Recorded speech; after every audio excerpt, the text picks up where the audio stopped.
salamat, Pastora. Thank you. Thank you very much. Maraming salamat din po sa opportunity na binigay po ninyo para I can also join you.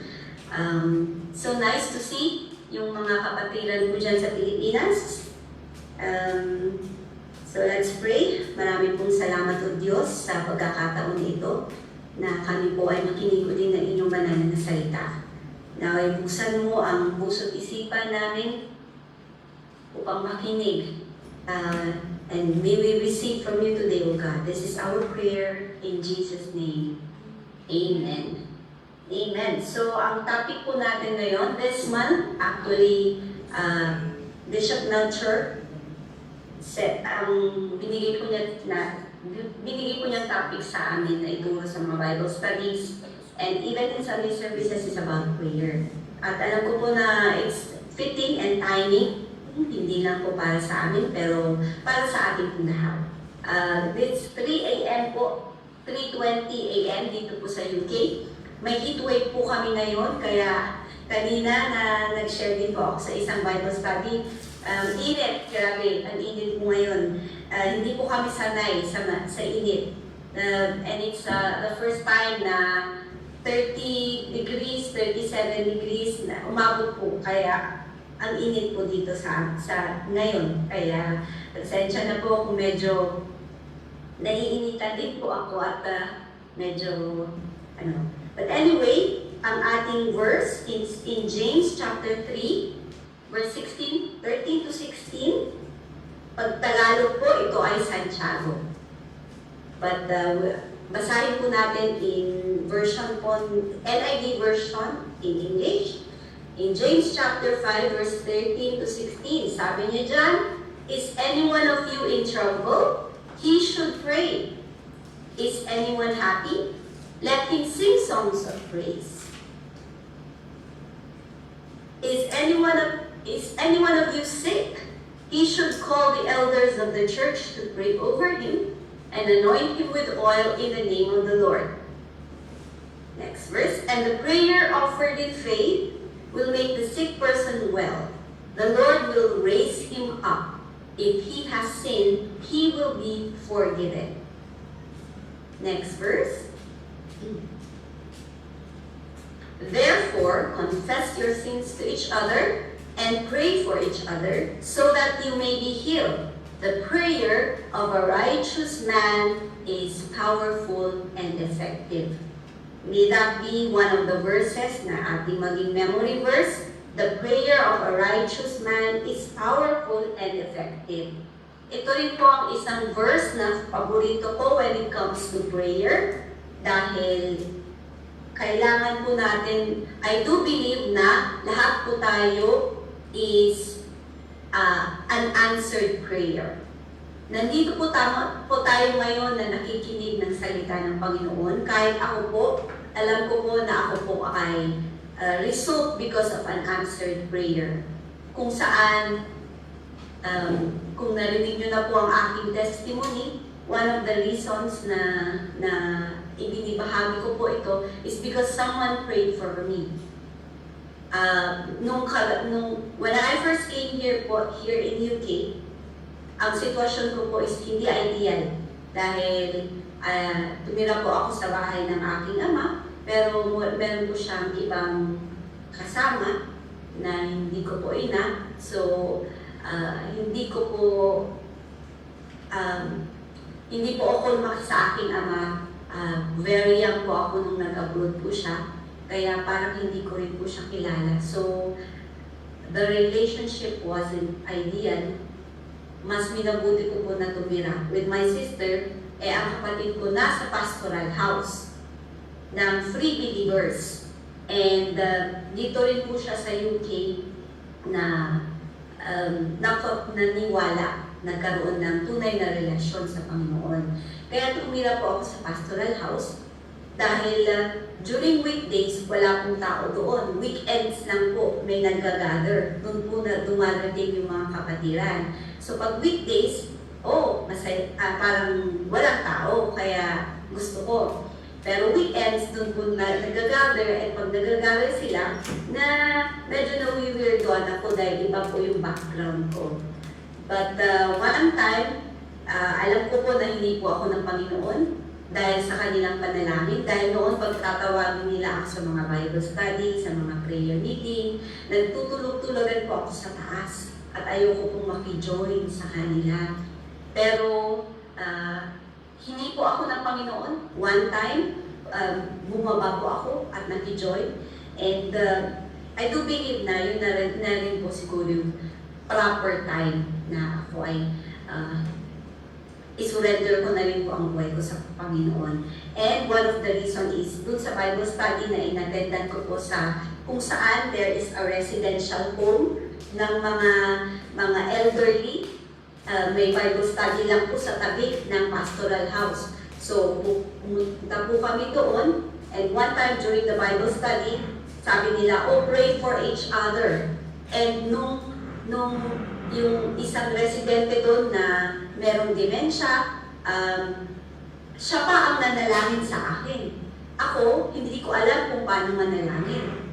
Ang alam kong panalangin, prayer, is yung memorized prayer. So, dito ko po naintindihan ano po ba talaga ang tunay na panalangin. Paano ba tayo manalangin? How do we pray? Kaya doon ko po naisulat yung one of the songs na naisulat ko about prayer, wherein teach me to cry and weep. Teach me to pray, oh Lord, that they might learn to cry and weep.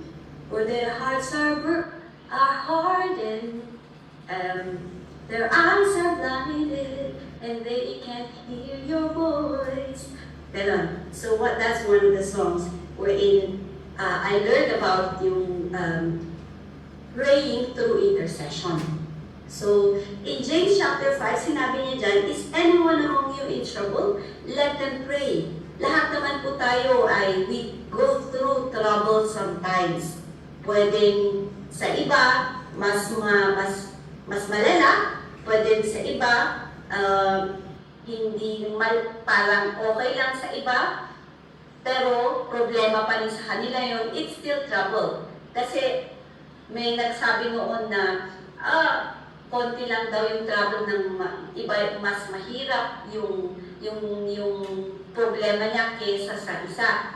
Dahil yung isa parang problema ng mayaman. Pero problema pa rin yun. Hindi pa rin yung nagpapatulog kahit mayaman siya. Diba? Hindi natin sabihin na yung isa ay mas mabigat ang problema niya. Dahil kung hindi pa rin siya pinapatulog, problema pa rin yun sa kanya. Diba? So, are you in trouble? Tanungin mo yung katabi mo, are you in trouble? Sige, umay ka. Oh. Sige nga, are you in trouble? Oh. Anong sabi niya dyan? Let them pray. Is anyone among you happy? Oh, kayo ba ay masaya? Masaya? Sabi niya, let them sing songs of praise. Kaya yung ginawa natin kanina na praise and worship, that's one way to glorify the Lord. Dahil kung minsan kung tayo ay doon tayo nakakalimot sa Panginoon. Pero pag tayo ay may problema, doon tayo lumalapit sa Panginoon. Pero kung ikaw ay masaya, ikaw ay kontento, nakakalimot ka, hindi po ba? So kung minsan, hindi lang minsan, but God has His own ways of speaking to us. And ginagawa niya nga sa may sakit, is anyone among you sick? Sabi niya dyan, let them call the elders of the church to pray over them and anoint them with oil in the name of the Lord. Kung tayo din po ay nangangailangan, it's also good to call on sa mga pastors, sa mga spiritual leaders natin, where they will anoint you with oil. What does anointing of oil represent? That also represents the power of the Holy Spirit, the presence of the Holy Spirit. Kaya, di ba, ipag-pray over nyo nga ako, di ba? May mga pagsasabihin mo sa isa, oh, gusto mo ipag-pray kita? Gusto nila yun, di ba? Kaya pagsabihin mo, oh, magbasa tayo, or minsan Hindi, marami pa akong pupuntahan. Mga inaayaw mo. Pero pag sabi mo, oh, can I pray for you? Gusto nila yon. Ganon din po dito. When we had a prayer walk, and minsan nakaka-intimidate yung mga tao. Pati yung mga Pilipino dito, kung minsan nakaka-intimidate. Kasi hindi sila nagpapansinan. Kaya kung minsan kailangan talaga ng lakas ng loob. Pero pag sasabihin mo, oh, can I pray for you? Gusto nila na ipag-pray ka. So, kung tayo ay dito, may power in praying by numbers. Kaya sa prayer meeting din, di ba, where 2 or 3 are gathered in my name, sabi niya dyan sa first year, Matthew 18 verse 20, di ba? Where 2 or 3 are gathered in my name, there am I in the midst of them. Kaya there is also power in coming together and praying for each other. Kasi, madaling manalangin kung ipapanalangin mo yung sarili mo lang, hindi po ba? But when you pray in a prayer meeting, and ipagpe-pray mo yung mga prayer request na it doesn't involve you, that is also a sacrifice. That is what you call standing in the gap, interceding for others. And there is power in that. Kaya, let them call and pray for each other. And the next verse sabi niya, and the prayer offered in faith will make the sick person well. The Lord will raise them up. If they have sinned, they will be forgiven. The prayer offered in faith. Kaya, it takes great faith. It takes faith para ang ating panalangin ay makarating din po sa langit. Dahil kung wala pong pananampalataya, if there is doubt in our prayers, that can hinder yung ating panalangin. Kung naaalala niyo po yung story ng the 4 friends who brought their paralyzed man to Jesus, you can find that in Luke chapter 5, verse 18 to 20. Pwede pong basahin natin. In Luke chapter 5, verse 18 to 20, ano po yung sinabi niya doon?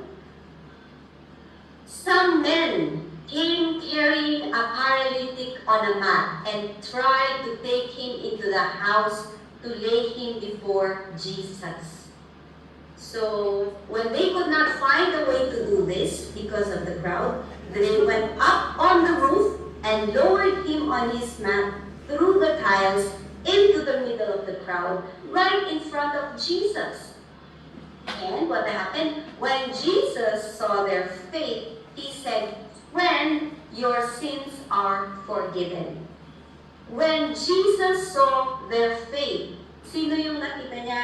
Yung faith nung 4 na friends, and of course, pati din na rin yung faith nung may sakit. And when Jesus saw their faith, he said, "Friend, your sins are forgiven." Bakit kaya yung sin mo na ang dinil ng Panginoon? Dahil malapit po kasi sa ating prayers ang kasalanan. If there is, it has to be dealt with. Our sins need to be dealt with. So, kailangan na we confess our sins. Kailangan muna na tayo ay humingi ng kapatawaran sa ating mga pagkakasala. Confess your sins and pray for each other. Sabi niya dyan, hindi ba? Therefore, confess your sins to each other and pray for each other so that you may be healed. In order for healing to come, kailangan po na yung ating mga kasalanan has to be dealt with. If there is unforgiveness in our hearts, kailangan po na i-release po natin yan. If there is bitterness in our hearts, kailangan na i-release po natin yan. And the prayer of a righteous person is powerful and effective. Righteous person.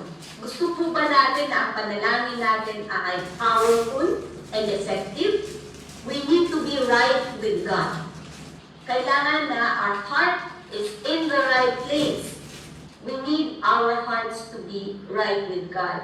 And that is through confessing, through repentance, asking for God's forgiveness. Sometimes, yung ating pride, yan po ang naghihinder sa atin para i-confess natin kung ano man yung mga nagawa nating pagkakasala.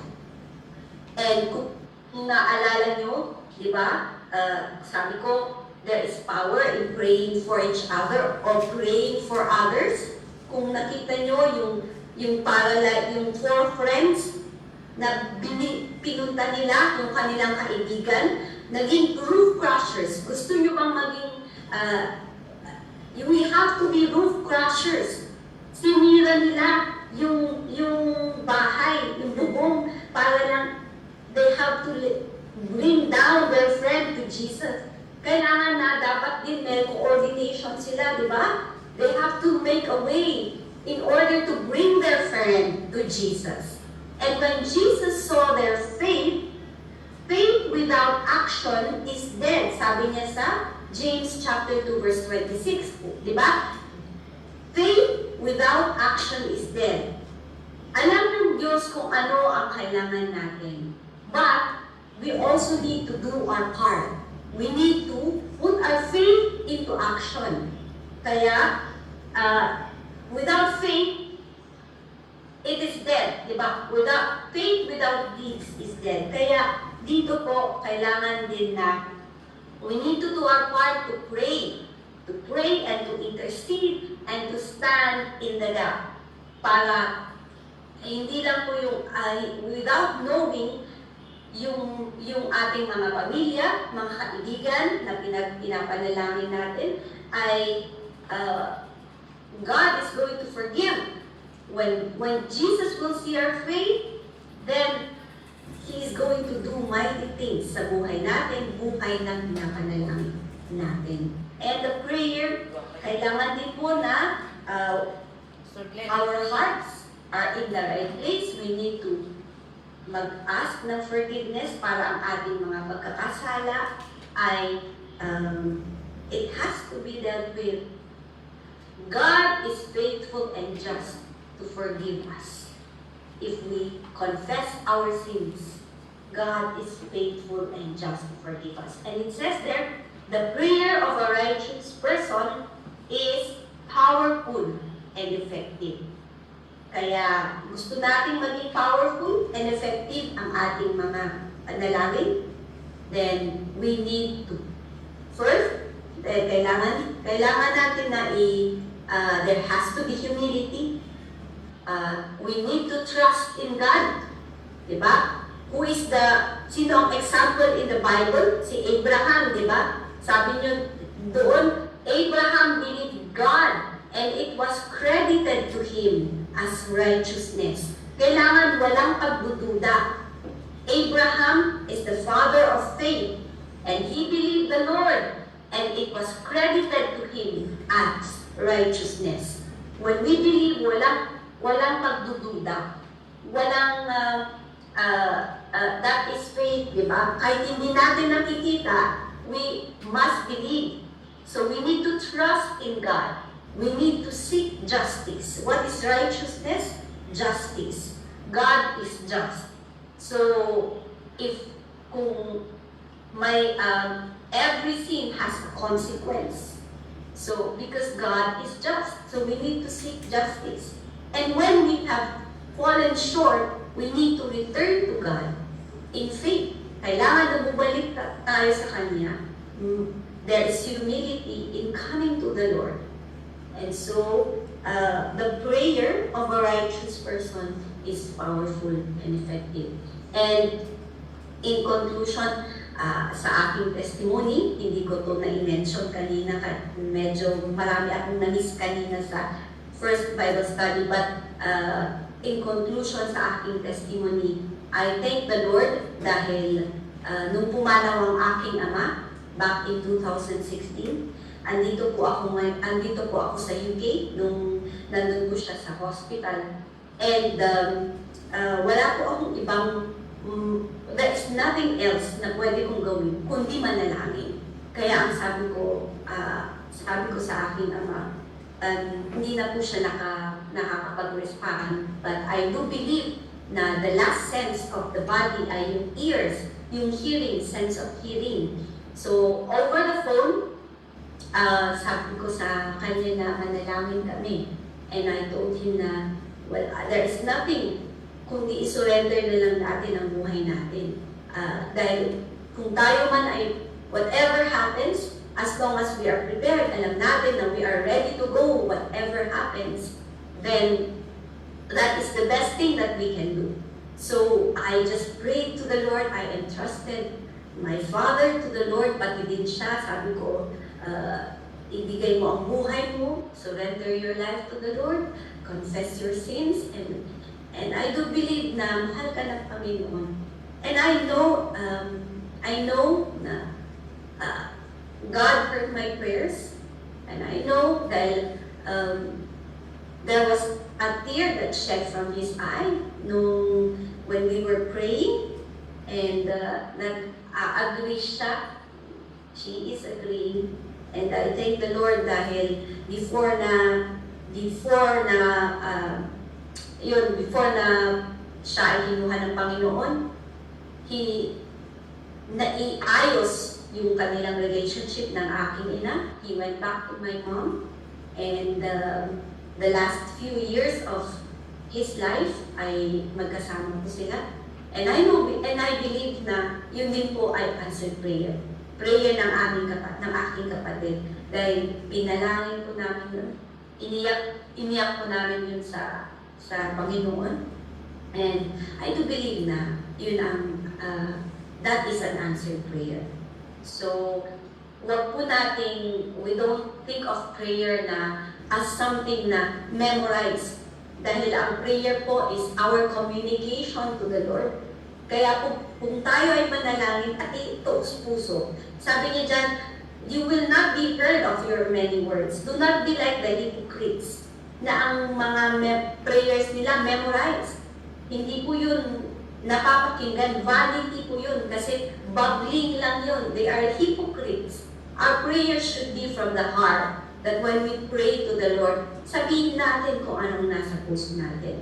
We go to our rooms, we go to our corners and pray. And it's not bad to cry when you are praying dahil mas ino-honor ng Panginoon. Alam niyo po ba na naiipon ang ating mga luha, our tears, especially when we are praying for others. Iniipon ng Panginoon yan. Our tears in a bottle. So it will not be in vain, and God will hear our prayers when it comes from our heart and from a righteous heart. Praise the Lord. I hope na meron po tayong natutunan ngayon. Let's pray. Father God, we thank you for teaching us how to pray. Teach us more how to pray, O God. We ask for your Holy Spirit to continue to move in our lives, O Lord. Father, thank you. Thank you for this message for us today. Instill it in our hearts and make it grow. This is our prayer in Jesus' name. Amen. Palapakan po natin ang mga salita ng Panginoon. Hallelujah. Maraming salamat, Pastor Ellen, sa isang napakagandang mensahe. At alam po natin mga kapatid na may kapangyarihan po ang dasal po, ang pananalangin. At magpapatuloy po tayo sa ating gawain sa umagang ito at nandiyan po yung pagkakasunod-sunod